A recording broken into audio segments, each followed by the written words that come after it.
Hi everyone, Ula here. In today's video, I want to talk to you about how to decondition love from anxiety. And if you're wondering what that even means, you maybe are more familiar with that feeling of when you maybe first meet someone and you have those sparks going off, that intensity, that passion.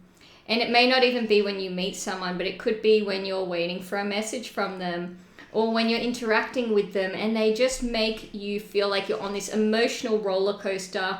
So much passion, heat, intensity, sparks, and you're feeling really all over this place, and you feel like, wow, I am feeling so much emotions. This must be love. Well, what I want you to know is that actually has nothing to do with love at all.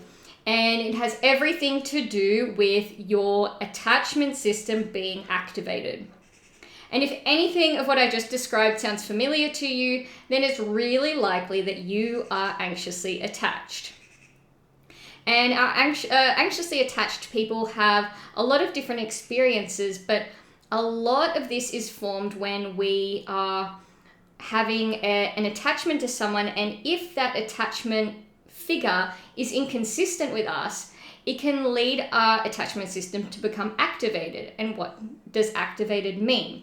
Well, an activated attachment system means that we feel that there may be distance in the relationship, or maybe the relationship is at risk. So it pushes you to seek to close the gap, to have more closeness, and to really reaffirm the status of the relationship. And you can do that with lots of different ways. So that could be about thinking about the person, messaging or calling them, seeking validation from them, always checking, is everything okay? Did I do something wrong? Do you still feel the same about me? All these other similar behaviors are all signs that your attachment system is being activated and pulling you towards reducing the distance in the relationship to bringing closeness. So how do you decondition anxiety from love? Well, it's important to recognize that everything that we just described before is not love. It is your attachment system doing its job.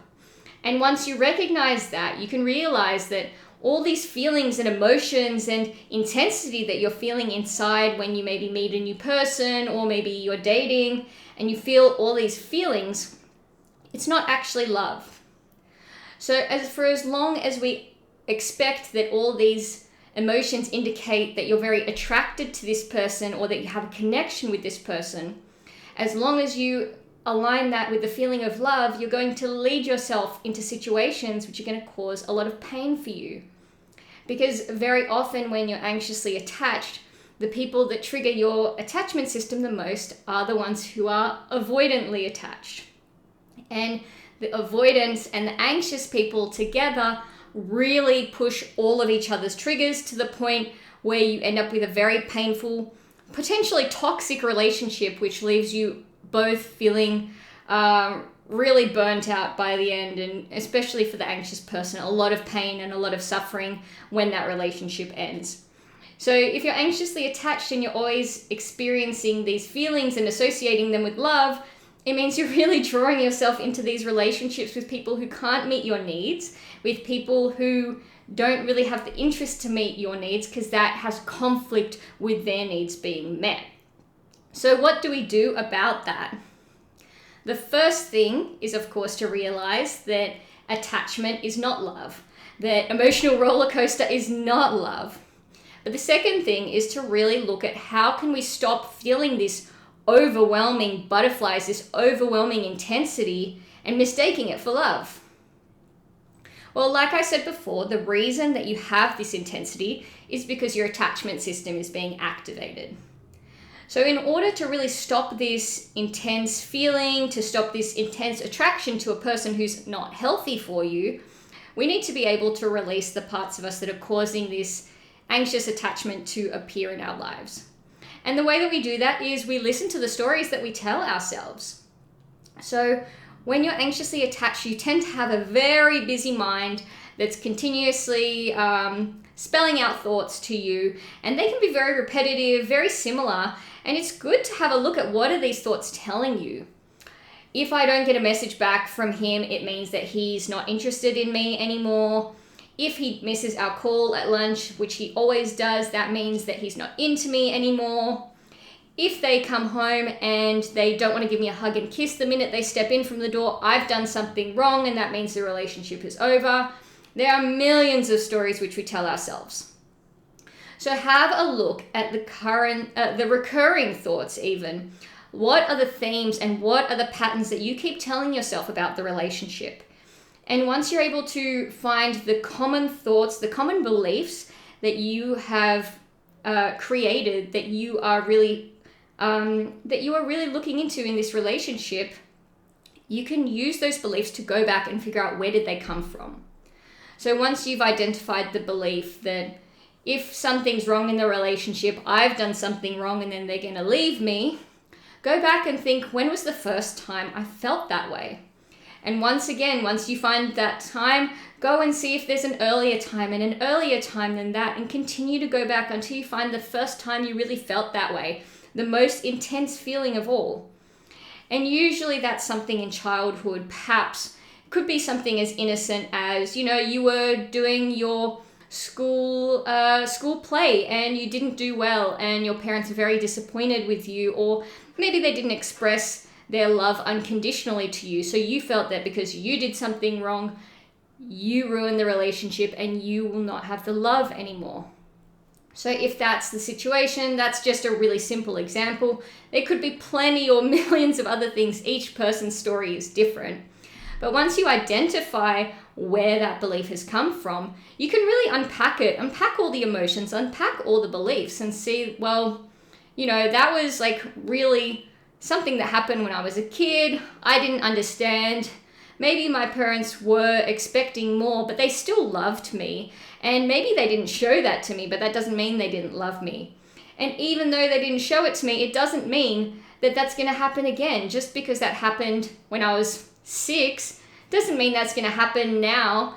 And just because my partner is acting differently doesn't mean instantly that I've done something wrong. So by being able to go back and explore where this belief has come from, where all these strong emotions have come from, we're able to reframe it into our present and into our future. And you can really tell yourself something better, form a better belief from that point. So the belief can then be, if something happens, there could be another explanation for it. It's not necessarily my fault. Or if my partner reacts differently than how I expected, there's probably an explanation that doesn't have to do with them not loving me or me not being worthy of their love or them wanting to leave me. There's a million other things that could be wrong. So I will likely look at those options before I blame myself for things. So by being able to go back and do that, and really what we're going and doing is we're releasing all those painful emotions. We're releasing all those painful beliefs that cause you to question the relationship, which cause you to feel that you need to attach to someone, feel that you can't be your own person without having that attachment person there. And a lot of anxiously attached people associate their worth with being in a relationship. So that fear of losing someone is also that fear of being completely worthless if they leave and no one else wants you. So once we're able to really be free from those beliefs, you can really see that allows us to move into a more secure place. And when you're secure, you won't be instantly attracted to these people who send you on this up-down roller coaster. These people won't be interesting to you anymore. And you will be able to say, hey, actually, I recognize that this person is acting inconsistently.